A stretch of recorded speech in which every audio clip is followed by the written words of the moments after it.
बिस्मिल्लाहिर्रहमानिर्रहीम।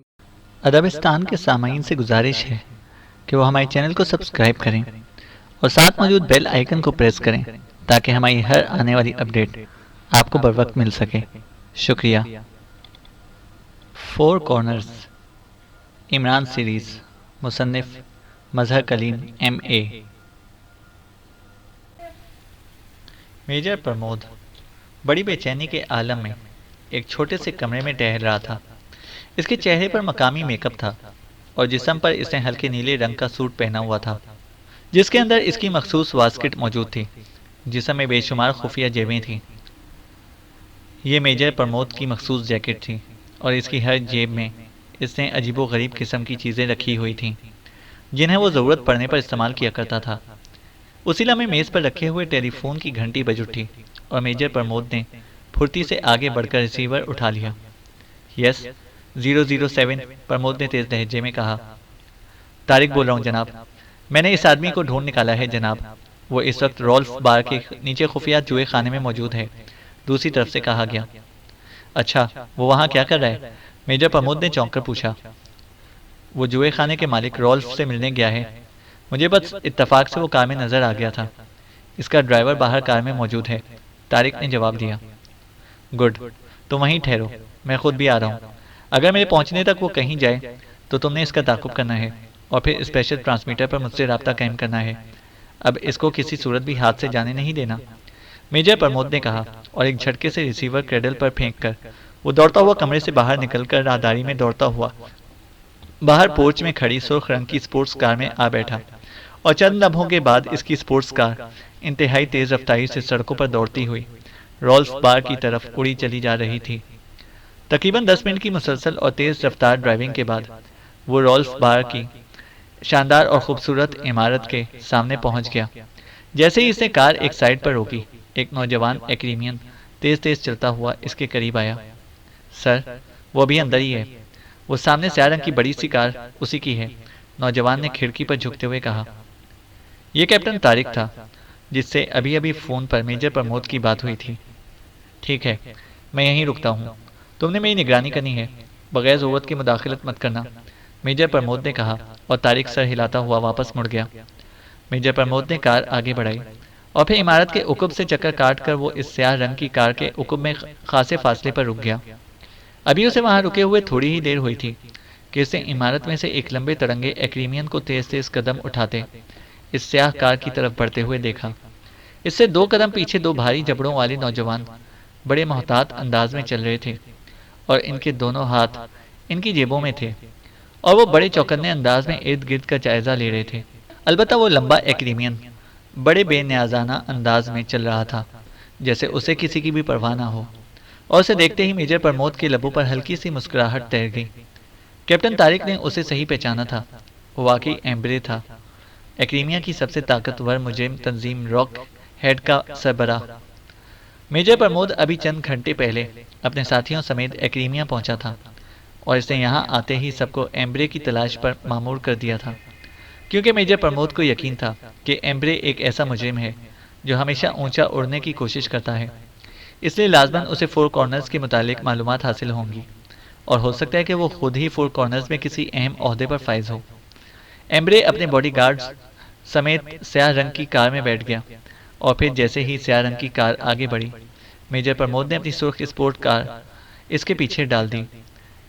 इसने कार खासे फासले पर रखी हुई थी ताकि किसी को शक ना पड़ सके और फिर मुख्तलिफ सड़कों पर से गुजरते हुए जब एम्ब्रे की कार एक रिहायशी कॉलोनी में दाखिल हुई तो मेजर प्रमोद ने होंठ भींच लिए। चूंकि रिहायशी कॉलोनी में ट्रैफिक खासी कम थी, इसलिए प्रमोद ने कार की रफ्तार और आहिस्ता कर दी। थोड़ी देर बाद इसने तारिक की कार को अपने करीब से खासी तेज रफ्तारी से गुजरते हुए देखा तो इसने इत्मीनान भरे अंदाज में सर हिला दिया। थोड़ी देर बाद जब वो आहिस्ता आहिस्ता कार चलाता हुआ कॉलोनी के दूसरे चौक पर पहुंचा तो एम्ब्रे की कार गायब हो चुकी थी, लेकिन उसे मालूम था कि तारिक ने उसे चेक कर लिया होगा। उसने कार चौक की एक साइड पर रोक दी।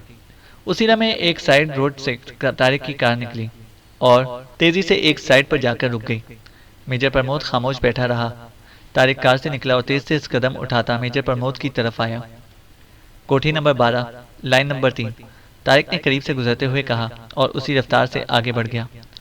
मेजर प्रमोद ने उसके काफी आगे जाने के बाद कार को मोड़ा और फिर लाइन नंबर 3 की साइड में एक जेर तामीर कोठी की एक दीवार की ओट में इसने कार रोक दी और नीचे उतरकर वो बड़े इत्मीनान से चलता हुआ लाइन नंबर 3 में दाखिल हो गया और फिर उसे कोठी 12 का फाटक नजर आ गया।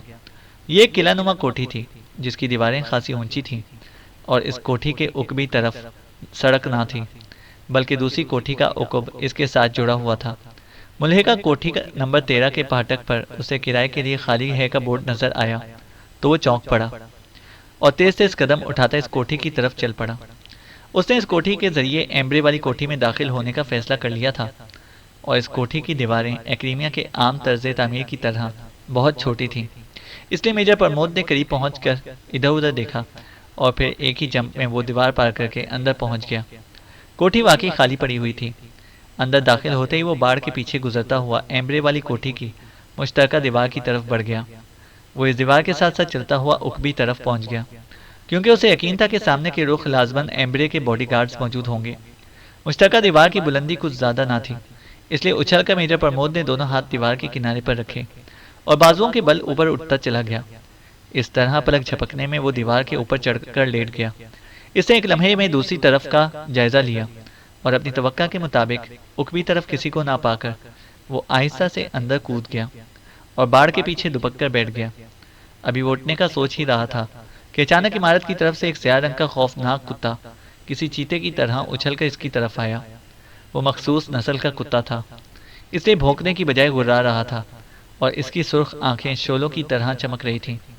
जैसे ही कुत्ते ने मेजर प्रमोद पर छलांग लगाई, मेजर प्रमोद ने बिजली की सी तेजी से हाथ में पकड़े हुए साइलेंसर लगे रिवॉल्वर का ट्रिगर दबा दिया और ठक की आवाज के साथ ही गोली ठीक छलांग लगाते हुए कुत्ते की पेशानी के ऐन दरमियान में पड़ी और कुत्ते के मुंह से चीख भी ना निकल सकी। गोली ने इसकी खोपड़ी को हजारों टुकड़ों में तकसीम कर दिया था और कुत्ता एक धमाके से बाढ़ के ऊपर गिर गया। मेजर प्रमोद बिजली की सी तेजी से उछला और बाढ़ के पीछे से निकलकर दौड़ता हुआ इमारत की उकबी तरफ एक खुली हुई खिड़की की तरफ बढ़ गया। इस खिड़की में सलाखें वगैरह मौजूद ना थीं, इसलिए मेजर प्रमोद उछला और दूसरे लम्हे वो खिड़की क्रॉस करके अंदर बाथरूम में पहुंचकर नीचे दुबक गया क्योंकि उसी लम्हे उसे एक साइड से दौड़ते हुए कदमों की आवाज़ सुनाई दी थी। इस खिड़की की तरफ बढ़ती हुई सुनाई दे रही थी। कदमों की आवाज़ एक सानिया के लिए खिड़की के पास रुकी। भागने वाला शायद खुली हुई खिड़की में से अंदर झांक रहा था और फिर आवाज़ आगे बढ़ गई। कदमों की आवाज़ आगे बढ़ते ही मेजर प्रमोद सीधा हुआ तो उसे एक लंबा तड़ंगा आदमी इस बाढ़ की तरफ जाता दिखाई दिया जिस पर कुत्ते की लाश पड़ी हुई थी और साफ नजर आ रही थी।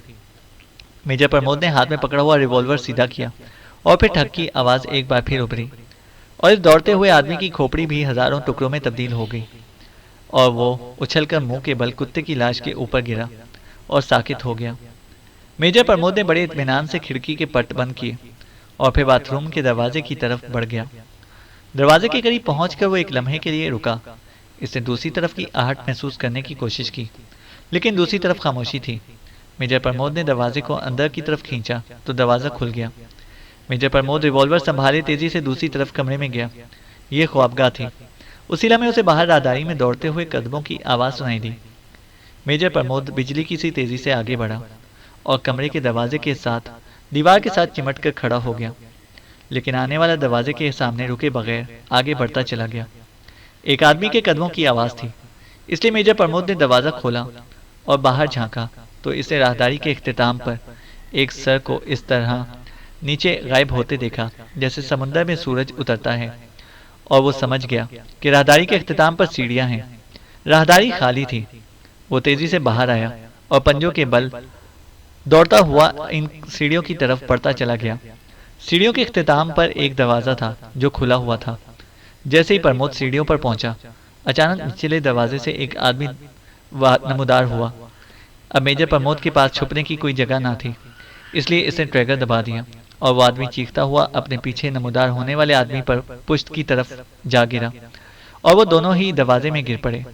मेजर प्रमोद ने छलांग लगाई और एक ही जस्त में 4-4 सीढ़ियां उतरता हुआ वो इनके सर पर पहुंच गया। उसी लम्हे नीचे दबा हुआ आदमी अपने ऊपर मौजूद गोली खाकर फड़कते हुए आदमी को हटाकर उठने लगा था और मेजर प्रमोद ने देख लिया कि वो एम्ब्रे था। मेजर प्रमोद ने बिजली की सी तेजी से रिवॉल्वर का दस्ता इसकी खोपड़ी पर रसीद कर दिया और एम्ब्रे नीचे गिरकर तड़पने ही लगा था कि मेजर प्रमोद ने उछलकर बूट की टो इसकी कनपटी पर जमा दी और एम्ब्रे का फड़कता हुआ जिस्म साकित हो गया। दूसरा आदमी भी इस दौरान खत्म हो चुका था। प्रमोद ने देखा कि यह एक तहखाना था जिसकी दीवारों के साथ साथ 3 बड़ी बड़ी मशीनें नस्ब थीं। एक तरफ मेज और कुर्सी थी जिस पर टेबल लैंप जल रहा था और काफ़ी सारी फाइलें खुली पड़ी थीं। मेजर प्रमोद ने एम्ब्रे को घसीटकर अंदर किया और फिर अपनी जैकेट की एक जेब से इसने नायलॉन की बारीक रस्सी का गुच्छा निकाला और बिजली की सी तेजी से इसने एम्ब्रे के हाथ पुष्ट पर बांध दिए और साथ ही इसके पैर भी रस्सी के से जकड़ दिए। इसके बाद इसने जेब से रुमाल निकाला और एक हाथ से एम्ब्रे का मुंह जबरन खोलकर इसने रुमाल का गोला इसके हलक में ठोंस दिया। अब वो इसकी तरफ से मुतमईन हो चुका था। इसके बाद वो दोबारा सीढ़ियां चढ़ता हुआ ऊपर आया और बजाय राहदारी में जाने के वो वापस उसी ख्वाबगाह में दाखिल होकर बाथरूम में आ गया। वो समझ गया था कि ये आदमी एम्ब्रे को इस कुत्ते और गार्ड की लाशों के मुतालिक बताने आया होगा और लाजमन दूसरे अफराद भी वहीं जमा होंगे। इसने बाथरूम की खिड़की को जरा सा खोला तो उसे बाहर के पास 3 मुसल्लह अफराद खड़े नजर आए। वो बड़ी हैरत से भरी नजरों से इधर उधर देख रहे थे। इनका अंदाज ऐसा था जैसे उन्हें समझ ना आ रही हो कि ये सब कुछ कैसे हुआ।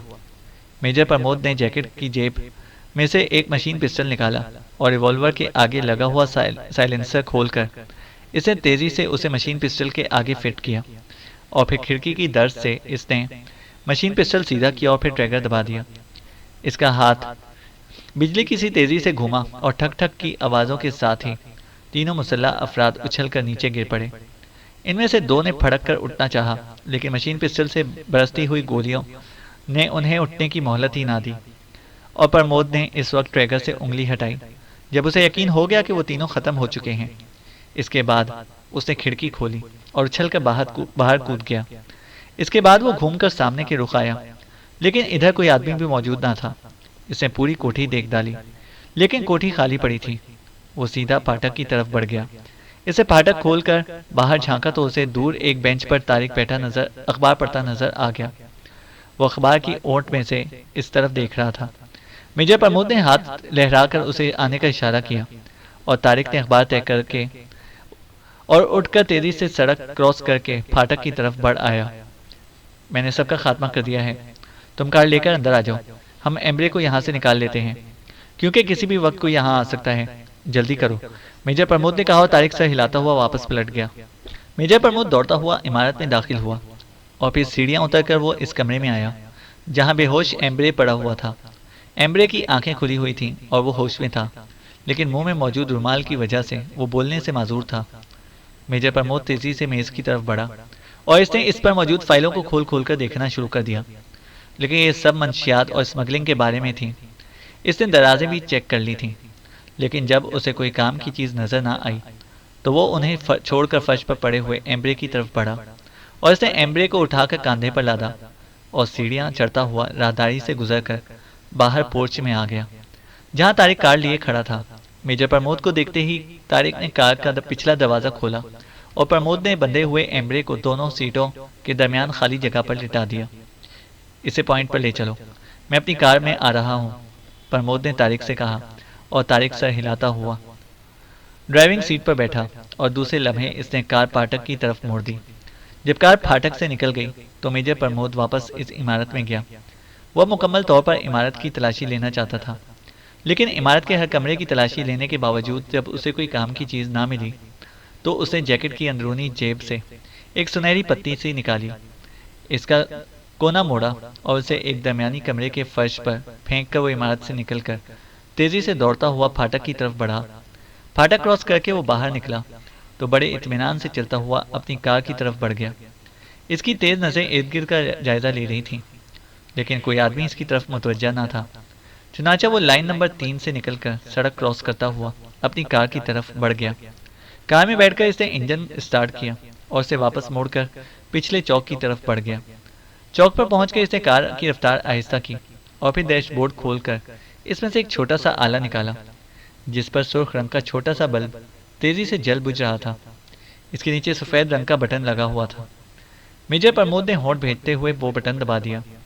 जलता बुझता बल्ब एक झमाके से तारीक हो गया और उसी लम्हे मेजर प्रमोद को अपने हुक्म से एक खौफनाक धमाके की आवाज़ सुनाई दी और मेजर प्रमोद ने इत्मीनान भरे अंदाज में आला वापस डैशबोर्ड में रखा और कार आगे बढ़ा दी। उसे मालूम था कि ताकतवर वायरलेस बम ने पूरी कोठी की ईंट से ईंट बजा दी होगी। कर्नल फैदी की जीप ऊंची नीची खुश्क पहाड़ियों पर खासी तेज रफ्तारी से दौड़ी चली जा रही थी। ड्राइविंग सीट पर कर्नल फैदी खुद मौजूद था, जबकि साथ वाली सीट पर कैप्टन हमीद बैठा था। कर्नल फैदी के पीछे दो और जीपें भी आ रही थीं। आखिर इन पहाड़ियों में आकर आपको क्या मिलेगा? यहाँ तो घास का तिनका तक नजर नहीं आ रहा, कैप्टन हमीद ने मुंह बनाते हुए कहा। इन पहाड़ियों में फोर कॉर्नर्स का बड़ा हेडक्वार्टर मौजूद है, कर्नल फैदी ने सर हिलाते हुए खुश्क लहजे में जवाब दिया। लेकिन क्या उन्होंने बाकायदा इसका बोर्ड लगाया हुआ होगा जो आप इस तरह उसे ढूंढते फिर रहे हैं? कैप्टन हमीद ने नाखुशगवार लहजे में कहा। शायद लगाया हुआ ही हो, कर्नल फैदी ने मुस्कुराते हुए कहा और कैप्टन हमीद ने मुंह बना लिया। उसी लम्हे कर्नल फैदी की जेब से टू टू की आवाज़ें निकली तो कैप्टन हमीद चौंक पड़ा। कर्नल फैदी ने जेब में हाथ डाला और छोटा सा माइक जैसा आला निकालकर मुंह से लगा लिया। टू टू की आवाज़ें इसमें से निकल रही थीं। कर्नल फैदी ने अंगूठे से इसकी साइड का बटन दबा दिया। Hello hello, 03 calling over. इस माइक नुमा आले में से आवाज़ बरामद हुई। Yes, hard stone attending you, colonel फैदी ने खुश्क लहजे में जवाब दिया। सर, 36 पॉइंट पर एक टीले के पीछे दो मुसल्लह अफराद देखे जा रहे हैं, ओवर। 03 की आवाज़ सुनाई दी। क्या असलहा है इनके पास? क्या असलहा है इनके पास, ओवर, कर्नल फैदी ने सख्त लहजे में पूछा। सर, अजीब साख्त की गनें हैं, जैसे इन गनों से गोलियों की बजाय मिसाइल फायर होते हों, ओवर। 03 ने जवाब दिया। ओके, तुम ऐसा करो कि 35 के पास पहुंच जाओ, हम अभी वहीं पहुंचने वाले हैं, ओवर एंड ऑल, कर्नल फैदी ने कहा और ट्रांसमीटर ऑफ करके वापस जेब में रखा और जीप का रुख जरा सा आगे जाकर दाएं तरफ को मोड़ दिया। पीछे आने वाली जीपें भी इनके पीछे ही मुड़ गईं। इसका मतलब है कि आपने आदमी पहले ही यहाँ भेजे हुए थे, कैप्टन हमीद ने कहा। जाहिर है तुम्हें तो पढ़ना आता नहीं, इसलिए किसी पढ़े लिखे आदमी की जरूरत तो थी जो बोर्ड पर लिखा हुआ पढ़ सके, कर्नल फैदी ने मुस्कुराते हुए जवाब दिया और हमीद हंसकर खामोश हो गया। कर्नल फैदी ने एक बड़े टीले की ओट में जाकर जीप रोक दी और फिर कैप्टन हमीद को नीचे उतरने का इशारा करके वो उछलकर जीप से नीचे उतर आया। पीछे आने वाली दो जीपें भी रुक गई थीं और इसमें से 6 मुसल्लह अफराद बाहर आ गए थे। तुम सब लोग यहीं रुकोगे, मैं और 03 आगे जाएंगे, कर्नल फैदी ने मुसल्लह अफराद से मुखातिब होकर कहा। और मैं? कैप्टन हमीद ने चौंक कर पूछा। तुम हमारे साथ होगे, कर्नल फैदी ने कहा और उसी लम्हे टीले की ओर से एक नौजवान नमूदार हुआ। उसने जिस्म पर मटियाले रंग का चुस्त लिबास पहना हुआ था। ये ब्लैक फोर्स का 03 था। 03, तुम और कैप्टन हमीद दाएं तरफ से चक्कर काट कर पहुंचोगे और मैं बाएं तरफ से। हमने चारों अफराद को अगवा करके यहाँ लेकर आना है और फिर इनके कद्दोकामत के मुताबिक यहाँ से 2 आदमी उनकी जगह लेंगे, कर्नल फैदी ने तफसीली हिदायत देते हुए कहा। ठीक है सर, 03 ने जवाब दिया। तुमने उन्हें इंतहाई एहतियात से अगवा करके यहाँ लेकर आना है, मैं वहीं रुकूंगा और तुम्हारी वापसी तक रद्द अमल चेक करूंगा, कर्नल फैदी ने कहा और इन दोनों को रवाना होने का इशारा कर दिया। 03 और कैप्टन हमीद तेजी से आगे पीछे चलते हुए टीले के पीछे गायब हो गए। कर्नल फैदी दूसरी तरफ से घूमकर आगे बढ़ा और फिर ऊंचे नीचे टीलों के पीछे भागता हुआ वो एक ऊंचे टीले पर चढ़ता चला गया। चंद बाद वो इसकी एक आगे बढ़ी हुई चट्टान के नीचे लेट गया। इसने जेब से एक लंबी नाल का रिवॉल्वर निकालकर हाथ में ले लिया। यहाँ से उसे वो टीला साफ नजर आ रहा था जिसके पीछे 2 मुसल्लह अफराद बैठे हुए थे। इनके पास वाकई अजीब साख्त की गनें थीं। इन दोनों की पुश्त कर्नल फैदी की तरफ थी और वो बड़े इत्मीनान से बैठे गपशप में मसरूफ थे, जैसे उन्हें यहाँ किसी किस्म का कोई खतरा ना हो। थोड़ी देर बाद कर्नल फैदी को कैप्टन हमीद और 03 एक टीले के पीछे से निकलकर आगे बढ़ते हुए दिखाई दिए। वो इंतहाई मोहतात अंदाज में आगे बढ़ रहे थे, लेकिन अभी वो टीले की साइड में पहुंचे ही थे कि टीले के पीछे बैठे हुए दोनों अफराद यकलख्त चौंके और फिर इन दोनों ने इतनी तेज रफ्तारी से साइड में होकर पोजीशन संभाल ली कि कर्नल फैदी जैसा आदमी भी इनकी फुर्ती और तेजी पर हैरान रह गया। 03 और कैप्टन हमीद अब इनके साइड में आ जाने की वजह से लाजमन इनकी जद में आ रहे थे, लेकिन कर्नल फैदी खामोश पड़ा रहा। वो यहाँ फायरिंग से बचना चाहता था। खबरदार, यकलख्त इन दोनों की तेज चीखती हुई आवाज़ सुनाई दी और दूसरे लम्हे उन्होंने पहले जैसी फुर्ती के साथ ही चीते की तरह उछलकर अपनी अजीब साख्त की गनें साइड से घूमकर आगे बढ़ते हुए 03 और कैप्टन हमीद पर तान दी। 03 ने तो तेजी से हाथ उठा दिए, लेकिन कैप्टन हमीद का रद्द-ए-अमल इससे कतई मुख्तलिफ ज़ाहिर हुआ। इसे पलक झपकने में यकलख्त उछलकर दोनों घुटनों की ज़रब अपने सामने वाले आदमी के पेट में इस तरह मारी कि वो खुद तो कूल्हों के बल नीचे गिरा, लेकिन वो आदमी ज़रब खाकर चीखता हुआ अपने साथी से किसी ज़ोर से फेंकी हुई गेंद की तरह टकराया और उसी लम्हे 03 ने छलांग लगाई और नीचे गिरे हुए आदमी को छाप लिया। कैप्टन हमीद ने अपने हाथ पीछे करके अपने कूल्हों समेत को सख्त ज़मीन से टकराने से बचाने के लिए साथ साथ अपने निचले जिस्म को बिजली की सी तेज़ी से उछाला और नीचे गिरकर उठते हुए आदमी की गर्दन में इसकी दोनों टांगें किसी कैंची की तरह पड़ी और इसके साथ ही कैप्टन हमीद ने यकलख्त कूल्हों के बल उल्टी कलाबाजी खाई और इसकी टांगों में पड़ा हुआ आदमी उलटकर इसके सर के पीछे आया। धमाके से मुंह के बल जा गिरा और इसके हलक से जोरदार चीख निकली और वो तड़प कर सीधा हुआ और बेइख्तियार इसने दोनों हाथ अपने लहू लहान चेहरे पर रख दिए।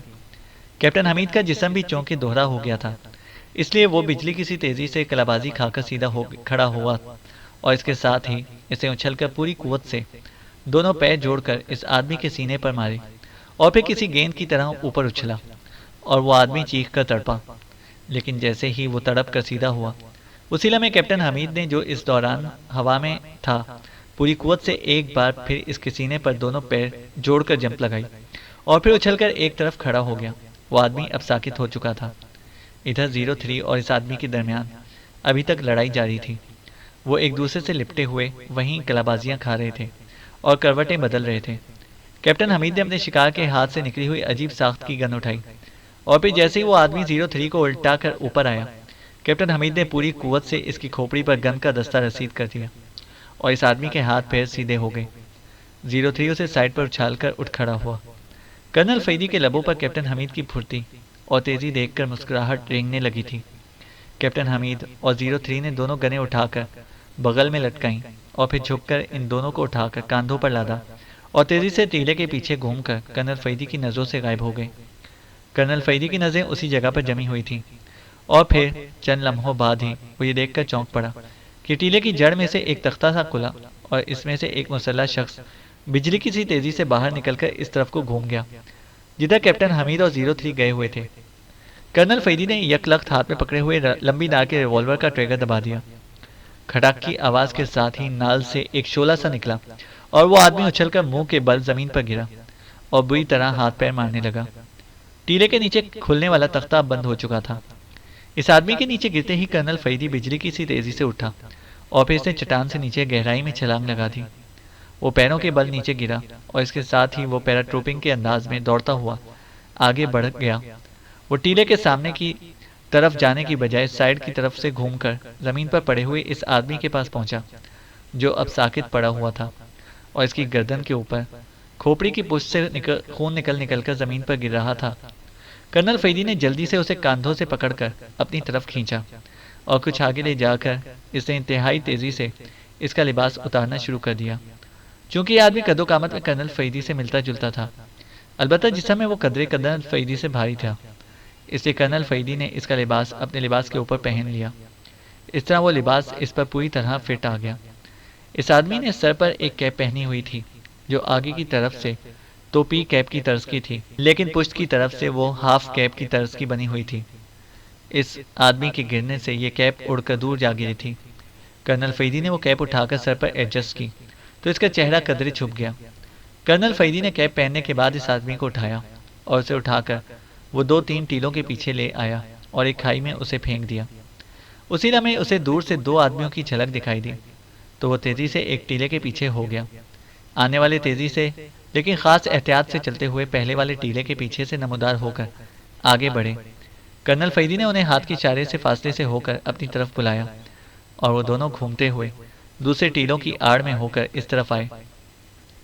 आप और इस लिबास में? कैप्टन हमीद ने करीब आकर हैरत भरे लहजे में कहा। मुझे यकीन था कि अंदर से इन दोनों को चेक किया जाएगा और वही हुआ। एक आदमी टीले से निकला और मैंने उसे गिरा लिया। अब तुम मेरे साथ चलोगे, ये यहीं रहेगा, कर्नल फैदी ने कहा। और दूसरे आदमी ने जिसने मेकअप किया हुआ था सर हिला दिया। कर्नल फैदी ने करीब आने के बाद बावजूद मेकअप के उसे आसानी से पहचान लिया था। लेकिन आप बगैर मेकअप के? कैप्टन हमीद ने हैरान होते हुए कहा। मैं वक्त ज़ाया नहीं करना चाहता, बस तुम मेरे पीछे मुझे कवर दोगे। कर्नल फैदी ने कहा और तेजी से उस टीले की तरफ बढ़ गया जिसके निचले हिस्से से वो आदमी बरामद हुआ था। कैप्टन हमीद सर हिलाता हुआ उसके पीछे चल पड़ा। कर्नल फैदी ने टीले की जड़ के पास उभरे हुए मुख्तलिफ पत्थरों पर पैरों से जरब लगानी शुरू कर दी और फिर जैसे ही इसका पैर एक पत्थर पर पड़ा, टीले की एक चट्टान तख्ते की तरह ऊपर को उठती चली गई और अंदर जाता हुआ एक रास्ता साफ नजर आने लगा। कर्नल फैदी आगे बढ़ गया।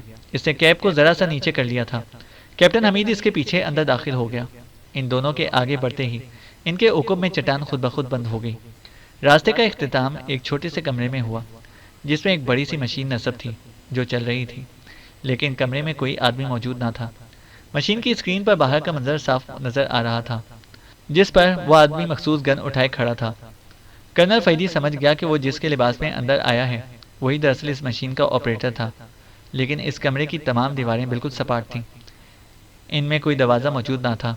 कर्नल फैदी तेज़ी से इस मशीन की तरफ बढ़ा।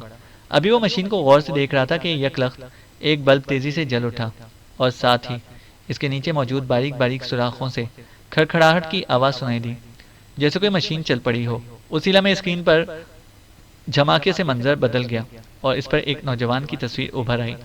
हेलो 111, चीफ बॉस बाहर आ रहे हैं, नोट कर लो। इस नौजवान के लब हिले और इसके साथ आवाज़ इन बारीक सुराखों से निकली और फिर इससे पहले कि कर्नल फैदी कोई जवाब देता, स्क्रीन पर झमाके से मंजर बदल गया। अब वहाँ एक राहदारी का मंजर उभर आया था और एक लंबा तड़ंगा आदमी इस राहदारी में तेज तेज चलता हुआ आ रहा था। इसके पीछे एक नौजवान हाथ में ब्रीफ केस उठाए हुए था। कर्नल फैदी ने मुड़कर कैप्टन हमीद को इशारा किया और इसने सर हिला दिया और इसके साथ ही वो तेजी से खिसकता हुआ कमरे के दरवाजे पर जा खड़ा हुआ। सिर्फ यही एक जगह ऐसी थी जहां से अंदरूनी दरवाज़ा ना खुल सकता था, वरना तो ये रास्ता किसी भी तरफ से निकल सकता था। कर्नल फैदी मशीन के सामने खड़ा रहा, अलबत्ता इससे पी कैप और ज़्यादा नीचे की तरफ झुका ली थी। स्क्रीन पर आने वालों के चेहरे बड़े होते गए और फिर जैसे ही वो करीब पहुंचे यकलख्त खटाक की आवाज़ सुनाई दी और दाएं तरफ दीवार में एक दरवाज़ा नमूदार हुआ और फिर जैसे ही वो दोनों इस दरवाजे से बाहर निकले, कर्नल फैदी बिजली की सी तेजी से मुड़ा और आगे आने वाला आदमी चीखता हुआ उछलकर कमरे के वस्त में जा गिरा। कर्नल फैदी का हाथ लहराता हुआ इसकी कनपटी पर पड़ा था। उसी लम्हे कैप्टन हमीद ने जंप लगाया और इसकी जोरदार फ्लाइंग किक पीछे आने वाले के सीने पर पड़ी और वो भी चीखता हुआ पिछली दीवार से टकराया और फिर खाली होती हुई बोरी की तरह दीवार की जड़ में ही ढेर हो गया।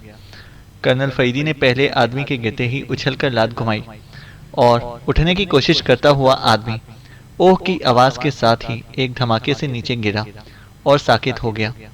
कैप्टन हमीद ने फ्लाइंग किक लगाकर उल्टी कलाबाजी खाई और फिर जैसे ही इसका जिस्म सीधा हुआ, इसके हाथ में मौजूद गन का दस्ता दीवार की जड़ में अकड़ों बैठे हुए आदमी के सर पर खटाक की आवाज़ से पड़ा और वो पहलू के बल गिर गया। इसे उठाओ, हमें फौरन बाहर निकलना है। इत्तफाक से चीफ बॉस हाथ लग गया है, जल्दी करो, कर्नल फैदी ने तेज लहजे में कहा और साथ ही इसने झुककर इस बॉस को उठाकर कंधे पर लादा और तेजी से खुले दरवाजे से बैरूनी रास्ते की तरफ दौड़ पड़ा। कैप्टन हमीद ने भी बिजली की सी तेजी से गन कंधे से लटकाई और न सिर्फ दूसरे आदमी को उठाकर कंधे पर लाद दिया, बल्कि इसने इसका एक तरफ पड़ा हुआ ब्रीफ केस भी झुककर उठा लिया और फिर वो कर्नल फैदी के पीछे दौड़ पड़ा। इसके पहुंचने तक कर्नल फैदी बैरूनी रास्ता खोल चुका था, चुनाचे वो दोनों ही टीले से बाहर निकल आए। इसे उठाओ और जीपों की तरफ चलो, जल्दी, कर्नल फैदी ने चीफ बॉस को बाहर खड़े नाथ के कंधे पर मुंतकिल करते हुए कहा और नाथ उसे उठाकर कैप्टन हमीद के साथ टीले की साइड की तरफ घूमकर भाग पड़ा। कर्नल फैदी इनके जाते ही वापस इस खुले दरवाजे से अंदर दाखिल हुआ और दौड़ता हुआ वापस इस कमरे में पहुंचा। वहां पहुंचकर वो सीधा इस मशीन की तरफ बढ़ा जो अभी तक चल रही थी। इसने इसकी एक बड़ी नॉब को घुमाया तो स्क्रीन पर मंजर बदलने लगे। वो इसको मुसलसल घुमाता गया और फिर जैसे ही मंजर पर वो नौजवान आया जिसने उसे चीफ बॉस के आने की इत्तला दी थी, कर्नल फैदी ने इस नॉब के नीचे लगा हुआ एक बटन प्रेस कर दिया। इसके साथ ही ना सिर्फ स्क्रीन तारीख हो गई, बल्कि इस मशीन पर जलने वाले छोटे बड़े बल्ब भी बंद हो गए। मशीन ऑफ हो चुकी थी। कर्नल फैदी तेजी से वापस मुड़ा और एक बार फिर भागता हुआ बैरूनी दरवाजे से निकलकर टीले से बाहर आ गया। वहां से वो वापस उसी टीले की तरफ आया जिसकी चट्टान पर लेटकर इसने चेकिंग की थी, लेकिन चूंकि वो चट्टान खासी बुलंदी पर थी, इसलिए वो ऊपर चढ़ने की बजाय वहीं एक चट्टान की साइड में हो गया। इसे जल्दी से जेब से वही छोटा सा माइक नुमा आला निकाला और इसका बटन दबा दिया। Hello hello, hard stone calling over, colonel फैदी ने तेज लहजे में कहा, लेकिन इसकी नजरें उसी टीले पर जमी हुई थीं। यस 05 अटेंडिंग ओवर, दूसरे लम्हे एक आवाज सुनाई दी। कैप्टन हमीद और नाथ पहुंच गए हैं ओवर, कर्नल फैदी ने पूछा। No sir. यस सर, वो आ रहे हैं। इन दोनों ने एक एक आदमी को उठाया हुआ है ओवर, 05 ने चौंकते हुए कहा। ठीक है, तुम इन दोनों का ख्याल करो, इन्हें जीप में डालकर इनके हाथ पैर बांध देना और कैप्टन हमीद और बाकी सब साथियों को मेरे पास भेज दो। इन्हें कहना कि वो शुमाल की तरफ से घूम कर आए और चौथे टीले की साइड से होकर मेरे पास पहुंचे फौरन, जल्दी, ओवर एंड ऑल, कर्नल फैदी ने कहा और ट्रांसमीटर ऑफ करके उसे जेब में डाल दिया। टीले का वो तख्ता बंद हो चुका था, लेकिन कर्नल फैदी को यकीन था कि अंदर मौजूद अफराद बाहर आएंगे। चूंकि उसे मालूम ना था कि अंदर कितने अफराद मौजूद हैं, इसलिए इसने इस मशीन को बंद करके दरअसल उन्हें बाहर मौजूद गड़बड़ का क्वेश्चन दिया था। चीफ बॉस के काबू में आ जाने के बाद वो अब इस खुफिया सेंटर को मुकम्मल तौर पर चेक करना चाहता था, क्योंकि इस मशीन से ही वो समझ गया था कि ये यकीनन कोई अहम तरीन सेंटर है। और चंद लम्हों बाद उसे टीले के उकुब से कैप्टन हमीद की हल्की सी आवाज़ सुनाई दी। वो कर्नल फैदी का नाम ले रहा था। यस कम इन, कर्नल फैदी ने ऊंची आवाज़ में कहा और फिर कैप्टन हमीद टीले की साइड से निकलकर आ गया। कैप्टन हमीद सब लोगों को लेकर इर्द गिर्द पोजीशनें ले लो, अभी इस सेंटर के लोग बाहर आएंगे। और कैप्टन हमीद से हिलाता हुआ वापस मुड़ गया। कर्नल फैदी चट्टान की ओट में खड़ा टीले की तरफ देख रहा था, लेकिन टीले का वो तख्ता बंद था। जैसे जैसे वक्त गुजर रहा था, कर्नल फैदी के दिल में बेचैनी सी पैदा होती जा रही थी। इसके ख्याल के मुताबिक अब तक किसी न किसी को बाहर आ जाना चाहिए था। उसी लम्हे जेब में मौजूद ट्रांसमीटर से टूटू की आवाज़ सुनाई दी और कर्नल फैदी ने चौंक कर जेब में हाथ डाला और ट्रांसमीटर को बाहर निकाल लिया। Hello hello, 05 calling over, transmitter का बटन ऑन होते ही 05 की तेज आवाज़ सुनाई दी। Yes hard stone over, colonel फैदी ने होंठ भेजते हुए जवाब दिया। सर, पॉइंट 61 से 10 मुसल्ला अफराद नमूदार हुए हैं और वो टीलों की ओट लेते हुए आपकी तरफ बढ़ रहे हैं। इनके हाथों में मखसूस साख्त की गनें हैं ओवर, 05 ने कहा और कर्नल फैदी इसकी इत्तला पर बेख्तियार उछल पड़ा। ठीक है, ओवर एंड ऑल, कर्नल फैदी ने तेज लहजे में कहा और फिर बिजली की सी तेजी से इसने ट्रांसमीटर पर 7 वाला दूसरा बटन दबा दिया। Hello hello, hard stone over, colonel फैदी ने इंतहाई तेज लहजे में कहा। यस हमीद अटेंडिंग ओवर, दूसरे लम्हे कैप्टन हमीद की आवाज़ सुनाई दी। हमीद, हमें ट्रैप किया जा रहा है। 10 अफराद शुमाली तरफ से आगे बढ़ रहे हैं। तुम अपने साथियों को लेकर जुनूब की सिमट में सिमट जाओ, जल्दी करो, वो पहुंचने वाले होंगे। ओवर एंड ऑल, कर्नल फैदी ने तेज लहजे में कहा और फिर ट्रांसमीटर ऑफ करके इसे जेब में डाला और इस चट्टान की ओट से निकलकर किसी लोमड़ी की तरह दौड़ता हुआ इस टीले की साइड से होकर ऊपर चढ़ने लगा। थोड़ी ही देर में वो एक ऐसी जगह पर पहुंच जाने में कामयाब हो गया जहां से वो शुमाली सिमत में आने वालों को भी चेक कर सकता था और इस टीले को भी देख सकता था जो इसका टारगेट था। चंद लम्हों बाद ही 10 मुसल्ला अफराद इंतहाई एहतियात से इधर उधर देखते हुए मुख्तलिफ टीलों के पीछे से नमूदार हुए। सबसे आगे वाले को देखते ही कर्नल फैदी चौंक पड़ा। ये उसी नौजवान की तस्वीर थी जिसने चीफ बॉस के आने की इत्तला दी थी। इसके हाथ में छोटा सा ट्रांसमीटर नुमा आला था। चूंकि वो टारगेट वाला तीला करीब आ गया था, इसलिए इनकी रफ्तार और आहिस्ता हो गई थी और वो बिल्ली से भी ज़्यादा मोहतात नज़र आ रहे थे। लेकिन जाहिर है ना ही कर्नल फैदी उनकी नज़रों में आ सकता था और ना ही कैप्टन हमीद और उसके साथी, क्योंकि वो जनूबी सिमत में छुपे हुए थे। आहिस्ता आहिस्ता आगे बढ़ते हुए वो 2 टीलों के पीछे से निकलकर इस टारगेट वाले टीले के पास पहुंच गए। कर्नल फैदी मुतमईन था कि जिस आदमी का लिबास इसे पहन रखा है, इसकी लाश भी जनूबी सिमत में खाई में थी, इसलिए वो भी इन्हें नजर ना आ सकती थी। और 2 पहरेदार तो जाहिर है जीपों के पास होंगे। वो 10 अफराद इधर उधर देखते हुए टीलों की तरफ बढ़ रहे थे। कर्नल फैदी की नजरें इन पर जमी हुई थीं और इसके कान इन्हीं की तरफ थे। यहाँ तो कोई भी आदमी नहीं है, वो पहरेदार कहाँ गए? इस नौजवान की आवाज़ कर्नल फैदी के कानों में पहुंची। हो सकता है कि चीफ बॉस उन्हें अपने साथ ले गया हो, एक और आदमी ने कहा। लेकिन फिर वो मशीन बंद करके ये रास्ता क्यों क्लोज कराया गया? नौजवान ने हैरत भरे लहजे में कहा। और कर्नल फरीदी ने इस तरह सर हिलाया जैसे इनकी दूसरे रास्ते से आने की वजह वो अब समझा हो। मशीन के बंद हो जाने के बाद इधर का रास्ता क्लोज हो गया था, इसलिए इन्हें किसी दूसरे दरवाजे से निकलकर इधर आना पड़ा। आप ट्रांसमीटर पर चीफ बॉस से बात करें, तब सूरत हाल का पता लगेगा, एक और आवाज ने कहा। मैंने कोशिश की है लेकिन कोई जवाब नहीं मिल रहा। उसी नौजवान ने की आवाज सुनाई दी। वो अभी तक बड़े चौकन्ने अंदाज में इधर उधर देख रहा था। मैं अंदर जाकर मशीन ऑन करता हूँ, तुम लोग इधर इर्द गिर्द के टीलों को दूर दूर तक अच्छी तरह चेक करो। हेडक्वार्टर को भी खाली नहीं छोड़ा जा सकता, हो सकता है कि कोई अहम पैगाम इस दौरान आ जाए, नौजवान ने तेज लहजे में कहा। और फिर वो इस तख्ते को खोलने वाली जगह की तरफ मुड़ गया। लेकिन अब कर्नल फरीदी का मकसद पूरा हो चुका था। उसे मालूम हो गया था कि ये कोई अहम मवासलाती राब्ता सेंटर है और इस वक्त खाली है। इसने आहिस्ता से कंधे से लटकी हुई वो अजीब साख्त की गन उतारी और फिर इसकी नाल का रुख इन लोगों की तरफ करके इसने ट्रैगर दबा दिया। दूसरे लम्हे गन की नाल के सिरे पर नीले रंग का शोला सा चमका और हल्की सी सरर की आवाज के साथ ही इस जगह जहां वो नौजवान और इसके साथी मौजूद थे, नीले रंग का तेज धुआं सा भर गया।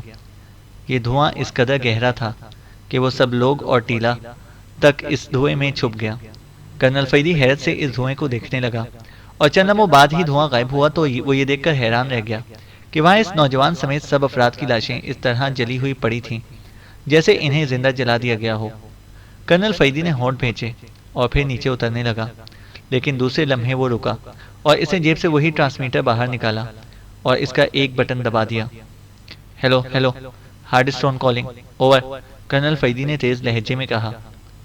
Yes sir, 05 attending over. दूसरी तरफ से 05 की आवाज सुनाई दी। वो दोनों आदमी जिन्हें कैप्टन हमीद और नाथ ने पहुंचाया था किस पोजीशन में हैं? ओवर, कर्नल फरीदी ने सख्त लहजे में कहा। सर, दोनों होश में आ गए थे लेकिन मैंने इन्हें दोबारा बेहोश कर दिया है। वैसे मैंने इनके हाथ पैर बांध रखे हैं। ओवर, 05 ने जवाब दिया।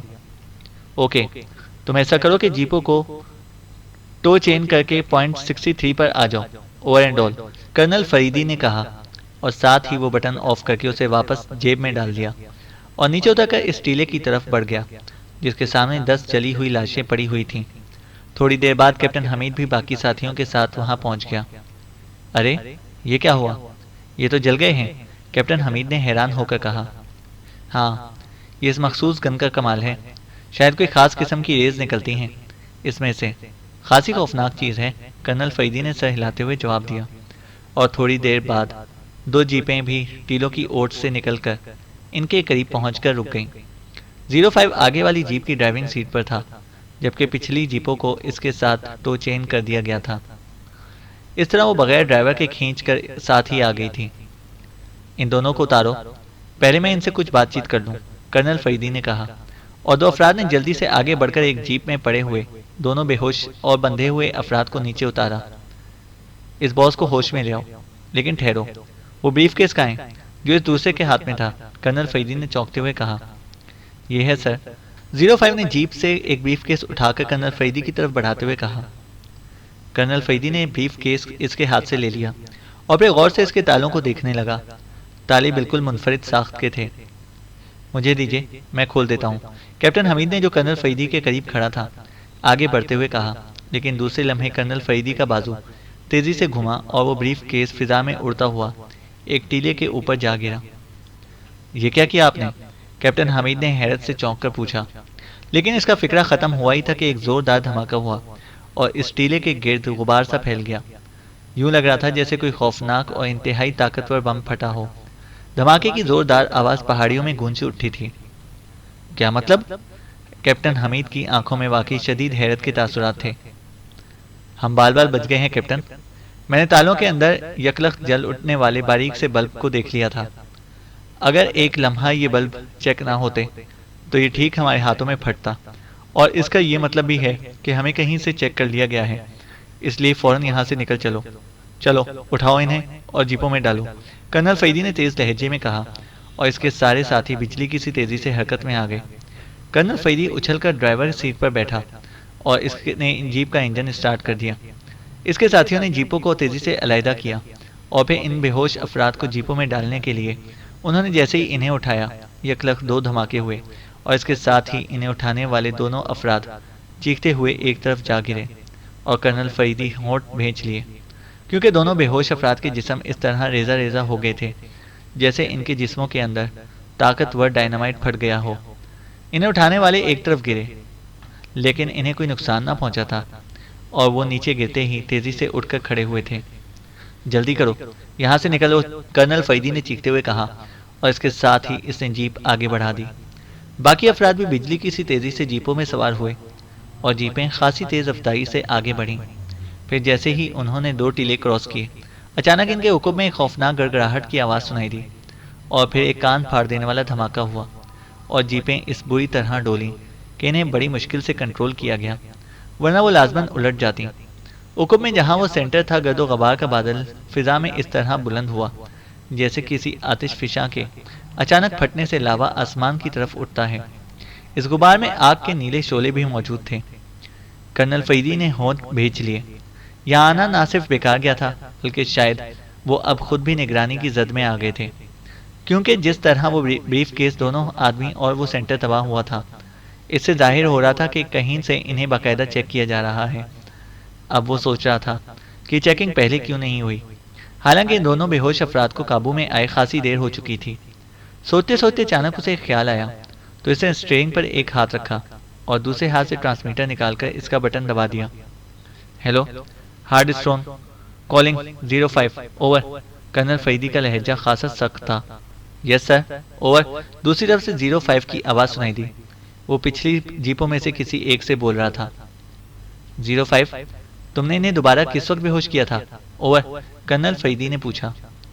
सर, आपकी कॉल आने से चंद लम्हे पहले। ओवर। 05 ने हैरत भरे लहजे में कहा। किस तरह बेहोश किया था? ओवर। कर्नल फरीदी ने पूछा। सर, गला दबाकर, क्योंकि इनके सरों पर पहले ही गोमड़ उभरे हुए थे, इसलिए मैंने सोचा कि मजीद ज़रब लगने से कहीं ये हलाक ना हो जाए। ओवर। 05 ने मुअद्दबाना लहजे में जवाब देते हुए कहा, लेकिन इसके लहजे से हैरत का अंसर वाज़ेह तौर पर नुमाया था। शायद उसे सवाल जवाब की समझ ना आ रही थी। ठीक है, over and all, colonel Faridi ने जवाब दिया और ट्रांसमीटर ऑफ करके दोबारा जेब में डाल दिया। आप क्या सोच रहे हैं? साथ बैठे हुए कैप्टन हमीद ने कहा। मेरा ख्याल है कि इन दोनों के जिस्मों में कोई कॉशन बटन मौजूद था, या हो सकता है कि किसी एक के जबड़े में हो, और इससे होश में आते ही जब अपने आप को बंधा हुआ देखा तो इससे वो बटन ऑन कर दिया। इस तरह किसी जगह से सारी लोकेशन चेक हो गई। अगर मुझे पहले इसका ख्याल होता तो मैं इनकी तलाशी ले लेता, कर्नल फरीदी ने होंठ चबाते हुए कहा। और अब? कैप्टन हमीद ने कहा। अब टाइम टाइम फिश, अच्छा खासा अहम तरीन क्ल्यू मिला था जो मुकम्मल तौर पर ख़त्म हो गया है, कर्नल फरीदी ने जवाब दिया। और कैप्टन हमीद ने मुस्कुराते हुए जेब से एक छोटा सा कार्ड निकालकर कर्नल फरीदी की तरफ बढ़ा दिया। ये लीजिए क्ल्यू, क्ल्यू मैं देता हूँ। कैप्टन हमीद के लबों पर मुस्कुराहट थी। ये क्या है? कर्नल फरीदी ने चौंक कर कार्ड इसके हाथ से लेते हुए कहा, और दूसरे लम्हे वो बुरी तरह चौंक पड़ा, क्योंकि कार्ड पर एक्रीमिया के एक मशहूर क्लब, डियाना क्लब का नाम हाथ से लिखा हुआ था और नीचे एक फ़ोन नंबर था। ये कार्ड इस बॉस की जेब से निकला है, मैंने इसकी तलाशी ली थी, इसके अलावा और कोई ख़ास चीज़ ना थी, कैप्टन हमीद ने मुस्कुराते हुए कहा। वाह, ये बात हुई ना, ये क्रीमिया की फ़िज़ा तुम्हें रास आ रही है, कर्नल फरीदी ने मुस्कुराते हुए कहा। रास आ जाती तो यूं वीरान पहाड़ों में धक्के खाता फिरता, कैप्टन हमीद ने मुंह बसोरते हुए कहा, और कर्नल फरीदी बेख्तियार हंस पड़ा। तुमने वाकई जहानत से काम लिया है, इसलिए मेरी तरफ से इजाज़त है, तुम दिल भर कर तफरी कर सकते हो, कर्नल फरीदी ने कहा। तफरी? और आप करने देंगे? कैप्टन हमीद ने उसी तरह मुंह बसोरते हुए कहा। क्यों, मैं तो तुम्हें खुद इजाज़त दे रहा हूँ, कर्नल फरीदी ने मुस्कुराते हुए जवाब दिया। और आप क्या करेंगे? कैप्टन हमीद ने पूछा। जाहिर है मैं तो काम करना है, कर्नल फरीदी ने जवाब दिया। तो फिर हो चुकी मेरी तफरी, अब आप खुद सोचिए, अगर मैं साथ ना होता तो आप तो हाथ मलते इत्मीनान से वापस आ जाते, कैप्टन हमीद ने बड़े फ़ख्रिया लहजे में कहा, और कर्नल फरीदी बेख्तियार हंस पड़ा। लेकिन उसी लम्हे उन्हें अपने सरों पर एक अजीब सी गूंज सुनाई दी, और कर्नल फरीदी ने चौंक कर विंड स्क्रीन से ऊपर आसमान की तरफ देखा। एक सुर्ख रंग का तैयारा आगे की तरफ जाकर तेजी से घूमकर वापस इन जीपों की तरफ आ रहा था। आउट, कर्नल फरीदी ने यकलख चीखते हुए कहा, और फिर इसने बिजली की सी तेजी से जीप को ब्रेक मारे और बाहर एक टीले की तरफ छलांग लगा दी। कैप्टन हमीद भी आउट का लफ्ज़ सुनते ही इंतहाई तेज़ी से दूसरी तरफ छलांग लगा चुका था। दूसरे लम्हे खौफनाक धमाके हुए और इन दोनों को यूं महसूस हुआ जैसे बम ऐन इनकी पुश्त के ऊपर फटे हों।